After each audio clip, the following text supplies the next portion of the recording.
So today, lads, we're going to be talking about why Khloe Bybby got benched yesterday in the Indiana Fever versus the Dallas Wings game.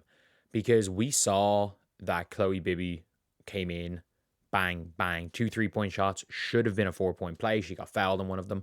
And we saw her get pulled 2 minutes later for Natasha Howard. And I thought she came in, did well enough in the second half. I think it was a weird lineup. I don't think she was at fault. I think that was Sid Colson and Demiris Dantas.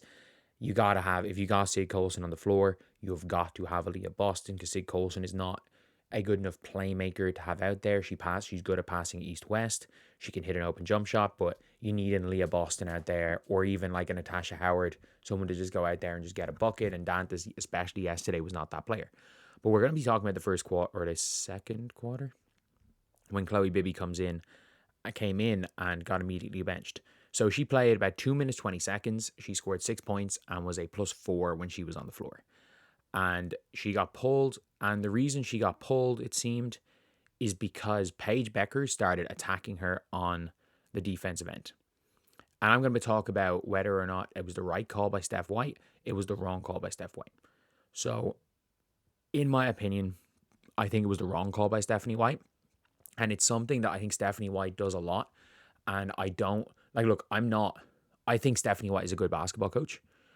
I just don't, like, I think her game preparation, her game planning, I think her ability to get the team on the same page, I think her standing up for players.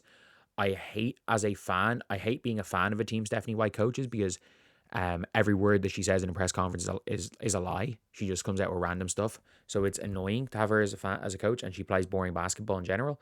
But she is, in my opinion, an extremely reactive coach, which can be good and bad. The good of being a reactive coach is you are pretty good at reading teams' adjustments.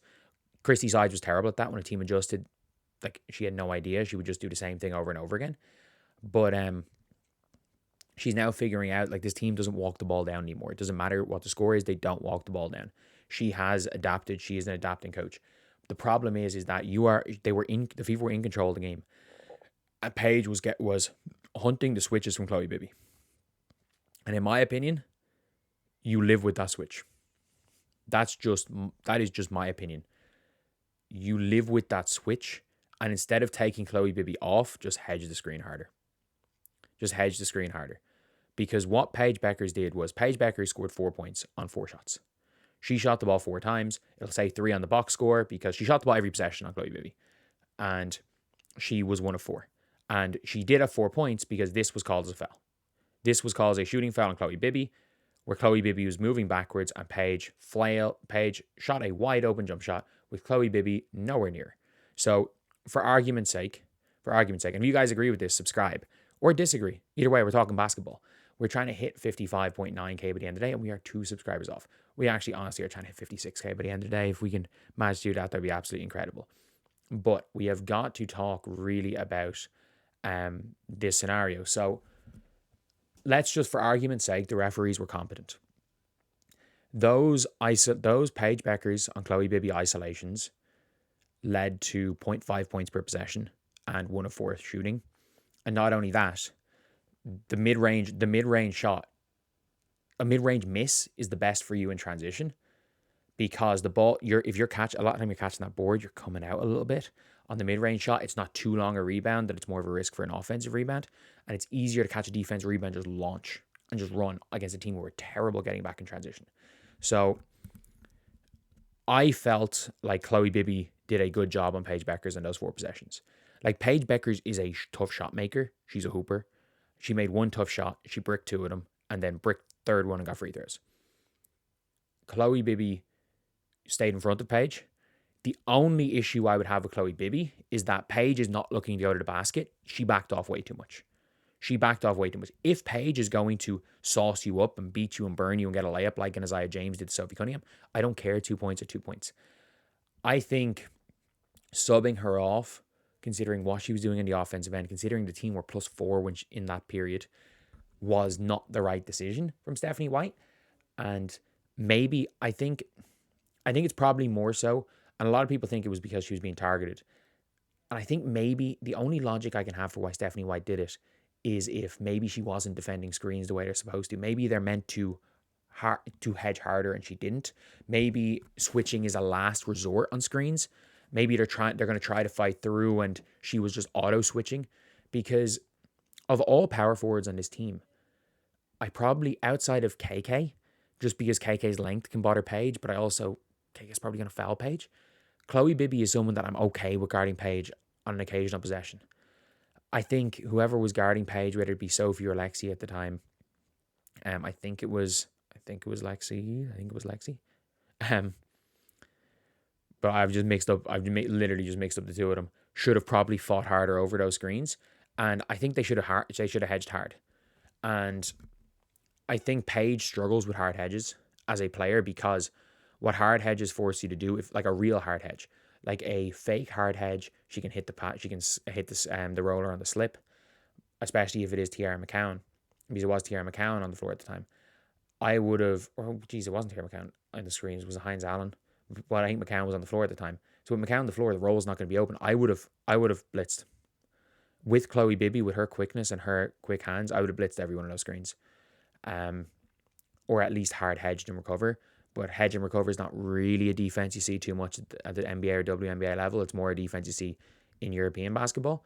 But I think Khloe Bby is as equipped, other than maybe Natasha Howard, to play that hard hedge and recover, because KK never recovers. Like, as much as KK has the physical tools to do that, KK is more raw than Dominique Malonga, and Malonga is 19. KK will, I think she'll get there, but not there right now. But yeah, I think that it was a reactionary sub, and it was a reactionary sub made too quickly. Like, you're in control of the game, you are giving up the shots, and it's just my opinion.